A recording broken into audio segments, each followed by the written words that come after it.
tại tôi đang có mặt tại làng cổ Hùng Lô, mảnh đất hơn 300 năm tuổi và là một điểm đến hấp dẫn trong hành trình du lịch Phú Thọ.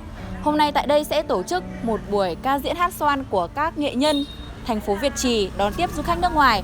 Hãy theo chân chúng tôi để cùng tìm hiểu về di sản văn hóa đất tổ tại làng cổ Hùng Lô này nhé. Hát xoan còn có tên gọi khác là hát lãi lèn, hát đúm, hát thờ, hát cửa đình, bắt nguồn từ hình thức hát thờ các vua hùng. Đây là một trong những nét sinh hoạt văn hóa độc đáo của nhân dân Phú Thọ.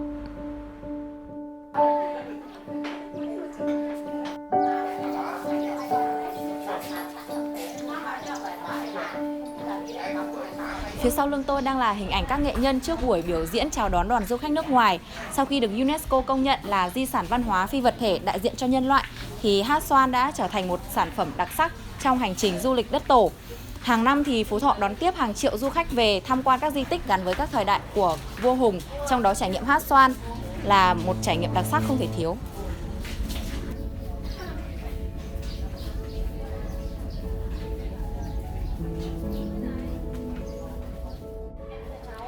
Hát xoan có nguồn gốc từ thời đại Hùng Vương, gắn liền với các câu chuyện truyền thuyết về các vị vua hùng, với lời hát, ca từ, điệu múa, dụng cụ biểu diễn vô cùng mộc mạc, đơn sơ, nhưng nhịp phách, âm điệu rõ ràng, chắc khỏe, đã chạm đến tâm thức thành kính nhất của mỗi con người trong không gian và chương trình biểu diễn của hát xoan làng cổ. Về tổ chức các phường xoan, lời ca và nghệ thuật trình diễn của hát xoan luôn mang tính chất của tín ngưỡng phồn thực, đặc trưng của cư dân nông nghiệp trồng lúa nước. Trong hát xoan, nghệ thuật múa và hát luôn đi cùng kết hợp với nhau, dùng điệu múa minh họa nội dung cho lời ca.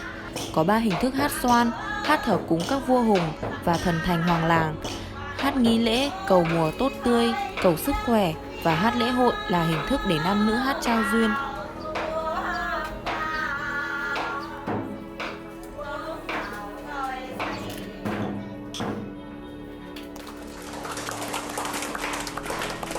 Hiện tại, sản phẩm hát xoan làng cổ đã trở thành hoạt động không thể thiếu trong những tour du lịch của các công ty lữ hành đón khách quốc tế về Phú Thọ.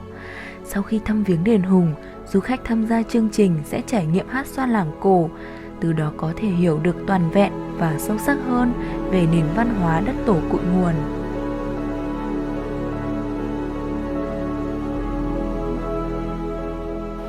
Đến hát xoan, chúng ta không thể bỏ qua những người nghệ nhân đã luôn nỗ lực, nhiệt huyết và khắc phục những khó khăn để truyền dạy, lan tỏa di sản này phát triển đến tận bây giờ.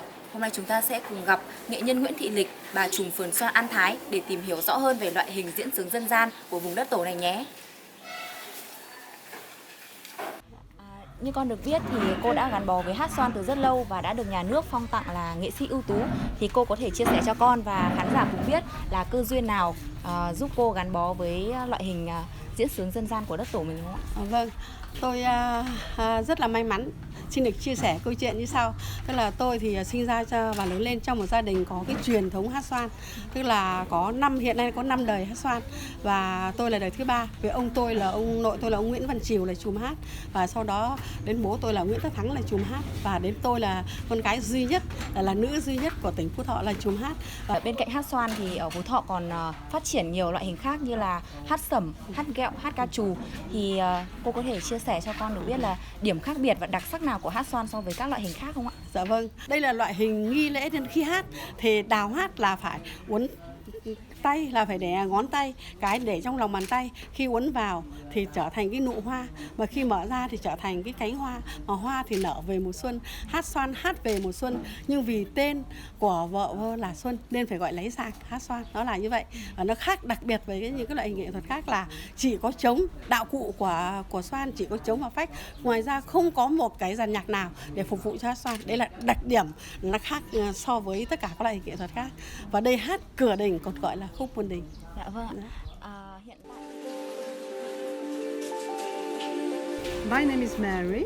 And you? My name is Ian. Okay, so where are you from?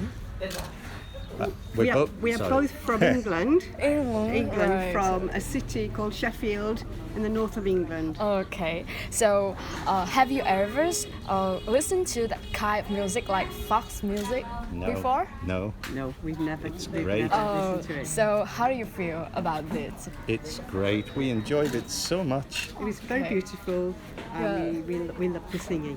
Yes. So, is there anything in that today's show that impressed you guys? We liked the dancing, we liked the movement, and we thought everybody looked so beautiful. Yes. The costumes were really lovely, really Yes. beautiful. Yes. Thank you for the interview. Thank you Thank you. very much. Yeah, I hope you guys have a bad trip ever. to Oh, Vietnam. okay. Thank you have a very good much. day. Thank you Thank very you. Bye-bye. much. Thank you. Bye bye. Bye bye. Bye bye. Trong dòng chảy văn hóa và nghệ thuật âm nhạc dân gian chảy từ ngàn xưa của dân tộc, hát xoan luôn là một làn điệu dân ca riêng biệt, đặc sắc và độc đáo của vùng đất Tổ vua Hùng. Trải qua biết bao thăng trầm của lịch sử, câu ca xoan cổ vẫn lấp lánh và lan tỏa đến tận bây giờ, trở thành một vùng sáng văn hóa cho tất cả những ai đến với mảnh đất Phú Thọ thân thương. Ai về Phú Thọ cùng ta, nghe câu xoan ghẹo thiết tha lòng người.